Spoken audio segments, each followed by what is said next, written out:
I'm going to give you a demonstration on how to draw trend lines. I will be using the Think or Swim platform to do this.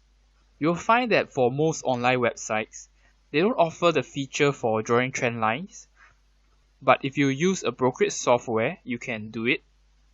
Let's recall what we've learned earlier.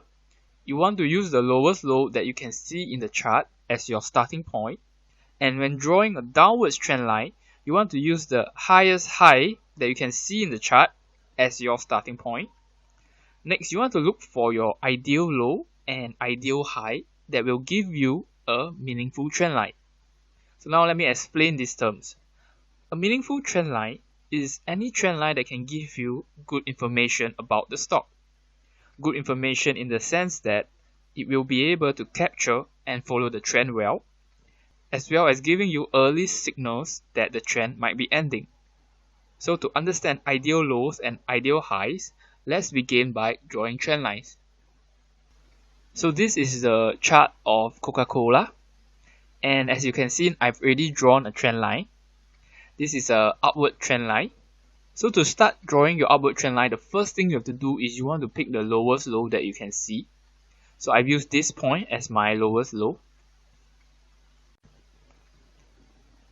After you pick your lowest low, which is this point, you want to look for the next closest ideal low and use it as a second point to extend your trend line.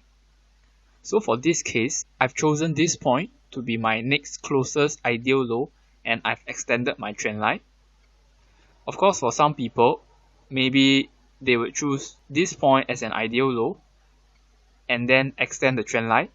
Now the reason why I didn't choose this point is because you can see that this is quite a steep angle for your trend line, and this trend line is not able to capture the trend effectively because this trend line is quickly broken even though the uptrend was still in place. So to pick an ideal low, you want to choose a point that can give you a meaningful trend line with an angle that is not too steep. So you'll notice that this trend line is broken, but the trend still continues. So what you can do is you can draw another trend line. So let's say we use this point as our starting point, and we use this point as our nearest ideal low, and we just extend the trend line. So let me just make this clearer.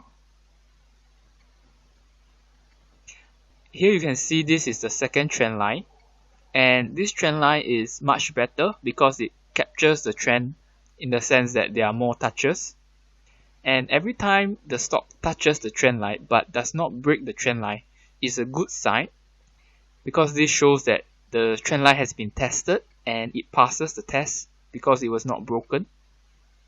So one thing you could do is every time the stock touches the trend line, it can be an entry signal, a possible entry signal for you to enter the stock. Here you can see that the second trend line was broken, and trend lines are trend following indicators, so they work best when there's a trend in place.